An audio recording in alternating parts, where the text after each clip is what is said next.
Hi, my name's Bill MacPhee. I'm the CEO of MacPhee Media Inc., your partner in mental wellness. As you know, this is a video blog regarding recovery, and I have a question here. My question is, what is the greatest predictor of recovery from schizoaffective and/or schizophrenia? I have loved ones with both disorders. One has been in remission from schizoaffective for about 10 years. She owns her own home, cares for her health holistically, takes the lowest dose of Zyprexa, and has been blessed with virtually no symptoms other than some mild winter depression. She is still able to function and work, but struggles with maintaining energy during the winter. Before taking medication, she had paranoia and delusions, with intermittent affective symptoms. My brother, however, with schizophrenia lives in a group home unable to work, but otherwise functions very well, yet still hears voices despite taking lots of medications.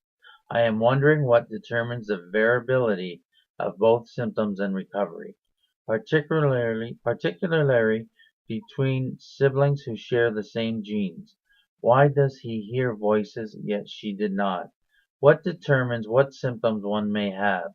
Thanks so much for answering this question. I've recently subscribed to your magazine and find it very helpful. Best wishes to you.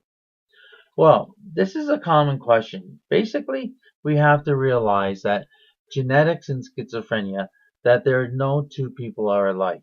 Even identical twins um, have share the same genes, but one could have an illness and another not. The fact that the two siblings, one is male and one is female, see, a lot of times females tend to do better than males. And the reason for that is usually because females are usually hit a little bit later with this illness and they have had a career or some education to fall back on. Where when males get hit, usually it's early in their teens, they say 15 or 16 or 17, and they haven't had a work career or a job or education behind them.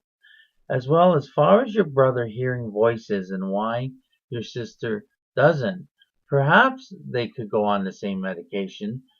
Many times that's common where mental illness runs in the families and one person does well on a medication, the other siblings will be given that medication as well.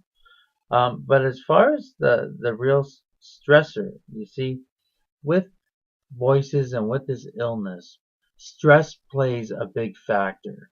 And I wouldn't doubt if your siblings have different kinds of stresses. And really, that's something that we have to learn individually to manage. What is our peak stress? Where are we most in our stress balance? It's not good to have too much stress, and it's not good not to have enough stress. Those things we have to find our stress balance.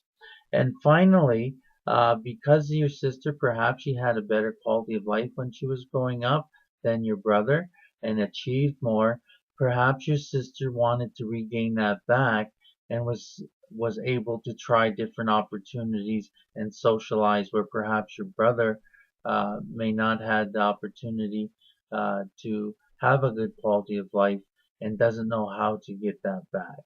So basically, I hope I've answered your questions, and I want to encourage people who view, send me a question on recovery. I would want to be able to help you in mental illnesses and be your partner in mental wellness. You can email me at bmcphee@magpiemags.com. That's BMACPHEE at magpie, MAGPIE, mags, MAGS.com. Thank you.